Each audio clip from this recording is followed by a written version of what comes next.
In this slide, I want to explain how we derive the normal equation to get the optimized parameters of linear model. And the linear model helps us to relate the input and output. The output is our desired, and input is whatever you measured from your system. And in this slide, let me start with a simplified example to give you conceptual explanation about the normal equations. We just collect the EEG signal from a single channel, okay? A single channel. But we repeat it 3 times, so this is trial 1, and this is trial 2, and trial 3. When you repeated these multiple trials, the user's intent were not the same. So when you measure the first trial, the user's intent was the fist grip. So that means the user thought about fist grip and generate the EEG signals. When you measure the trial 2 and trial 3, the user thought about other hand gesture, let's say spreading fingers or palm, okay? And then from this EEG signal, let's say you just compute average value, okay? So let's say average value is 1 from your first trial, and from second trial you average number 2, and third trial you get the average number 3, average value 3. That's why in here, this your x, this is your feature x, okay? And your first trial, your feature value is 1. That feature corresponds to your user intent 1.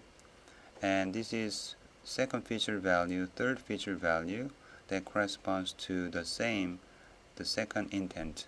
Then this is a linear model. A linear model has multiple feature value, but in this example we have only one feature value, 1 to 3, and this is your desired output intent. So your linear model got simplified into these equations. We have desired, and this is one feature value and one parameter and the other parameter A. Then you plug your feature matrix into this linear model. So when trial number 1, you plug 1 and 1, and for trial number 2, you plug 2 to here, and this is desired output. And other trial, you put 3 number 2 here, this is other desired output. Then these are 3 independent scalar equations, but we can combine these 3 scalar equations into one matrix equations like that. So 1 to 2 is actually your Y desired output array, and 1 to 3 are feature value, and then A is another parameters. Consider that you multiply 1 to each A. That's why we just create the array that include only ones. So this one looks very similar like Y matrix X and B plus A. So these are kind of just matrix, and these are matrix as well. So we can just make the matrix equations. Then let's look at our matrix equations like here. And I just want you to look at only the right side here. In the right side, because we have 1, 2, 3 and 1, 1, 1, maybe you can interpret 1 to 3 is a vector. This is just a vector, right? So this is your center, 0 and 0, 0 in 3D space. 1 to 3 is a vector pointing to somewhere in the space. And 1, 1, 1 is another vector, okay? Then you multiply B and A to each vector, right? So if you multiply the B, maybe this, your original vector may be a little bit greater like that, because you multiply B. And this is, let's say this is a 1, 1, 1. If you multiply A, maybe this one would be a little bit sized up like that, right? If you just locate 1 to 3 or 1 on 1 vector on this plate, these two vectors create a plane like that. Okay. If you multiply b to 1 to 3 first vector and multiply a to the second vector, you size up two vector, and these two vector, if you add, because this is adding two vector, this is your first vector and second vector, you add these two vector, you can think about the p vector here in the same plane. So the p vector is a result of the linear combinations of these two vectors. So the p vector must be on the same plane where the a vector and b vectors reside in. Then let's go back to our original model. Our original model y is equal to x, b, 1, 1, 1 vector and a like that. Then this is a vector is this one, a vector. And the second term is a b vector, so b vector is this one. If you add these two vectors, you would have this p vector, okay? But the problem is, from your model, the y desired output y is not necessarily on the same plane where your a vector, b vector reside in. So when I look at the y vector in here, your desired output 1 to 2 is not on the same plane. Then how can we solve the b and a vector? That's the problem. So we cannot get the exact b and a vector because the linear combinations between this first vector and second vector, which is a p, is not on the same plane of your desired vector y. Although we cannot determine the exact answer for b and a because on the right side vector, so this is a p vector and this is a y vector, is not on the same plane, so we cannot get the exact answer for b and a.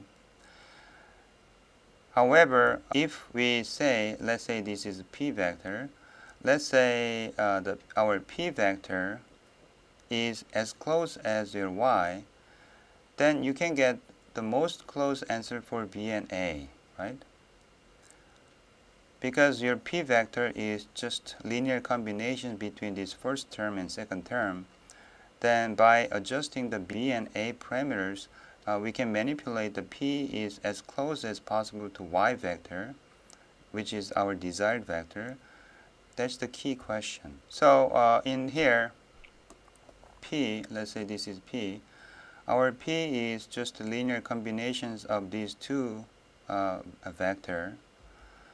Then in order to make our p vector as close to as your desired y vector, how to minimize your y and p vector, okay?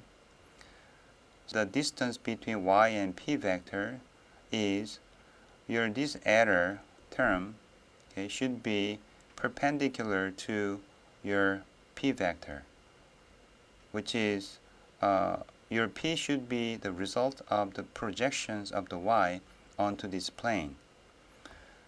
So when I look at this vector from the side, my y vector looks like that, and this is a plane. And then in order to make your error is shortest distance, then your p vector should be projection of your y vector onto this plane, right? That's why in order to get the minimize the distance between the y vector and p vector, the y minus p, let's say this is my error, your error should be perpendicular to your p vector, okay, which means this one should be perpendicular from your surface area. Because our E is y minus p, this one should be perpendicular to p. That should be conditions to find the b and a. So this is the condition to minimize the error between the y and the p vector. so that we can determine the most closed value for the B and A. And P was linear combination between these two vector 1, 1, 1 and A.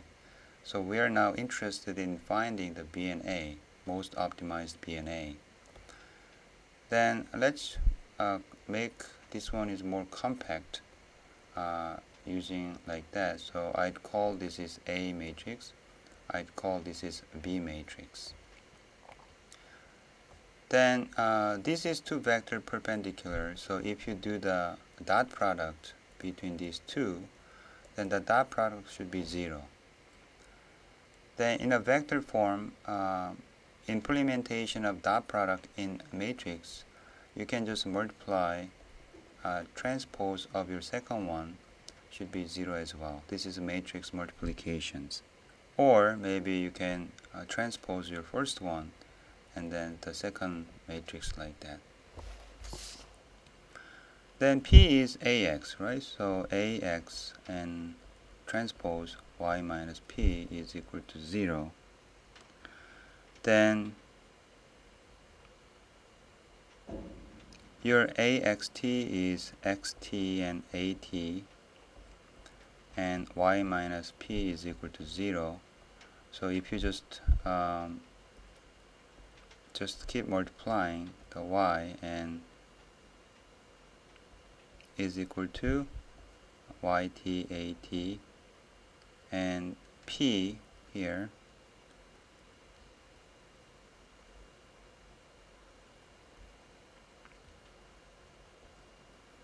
and then XT A transpose P is A and X. Okay.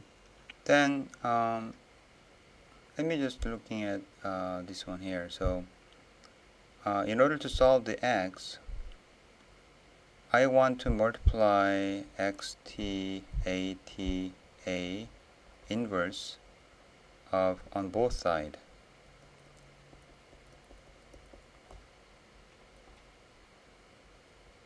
XT AT A inverse XT AT Y, because this inverse form becomes identical matrix. So on the right side is just X. My left side becomes a little bit more complicated. But let's just looking at the left side. So I want to make this one AT A inverse and X transpose inverse and X transpose A transpose and Y.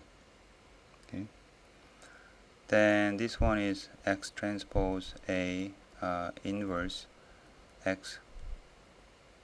So X transpose inverse becomes identical matrix. Okay. And then AT Y. So this is X. So that's why your X is equal to A transpose and A inverse and A transpose and Y.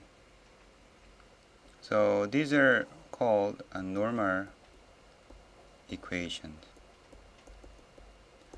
So what is X? X is our parameter B and A. Okay?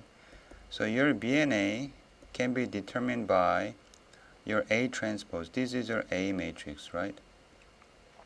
And then this is your desired, Y is a desired output. So if you have desired output as a matrix, then if you have A matrix like that, by using these equations, you can find the optimized B and A parameters directly. So this is called normal equations. So in this example, we started with a very simple example. So your feature value is 1 and this is 2 and 2 like that. Then we had intention 1, intention 2, intention 2. So this is your Y value. And then your A was 1, 2, 2 and 1, 1, 1 like that. Okay. Then in this example, because your signal was 1 to 2 and this is 1 to 3 and this is 1 to 2, So these are your signal feature value 1, 2, 3, and these are intent 1 and 2 and 2. Let's say this is a bx plus. We try to find what is a b and a when your x was 1, 2, 3 and y is 1, 2, 2, right? Then how to find the relationship between x and y? The way to find the b and a is that you form A matrix 1, 2, 3 and 1, 1, 1, and this is BA. So the A and X is Y.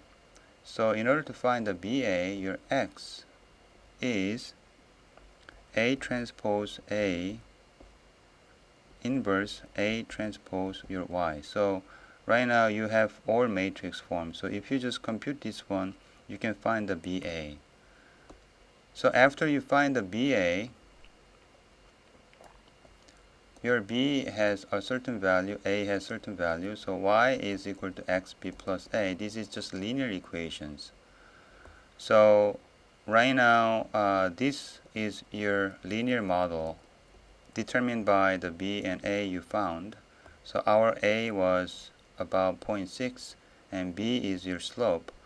So look at that. Your blue is our measured data, and the red line is our predicted model. So when your signal feature value is 1, it's close to the intent 1.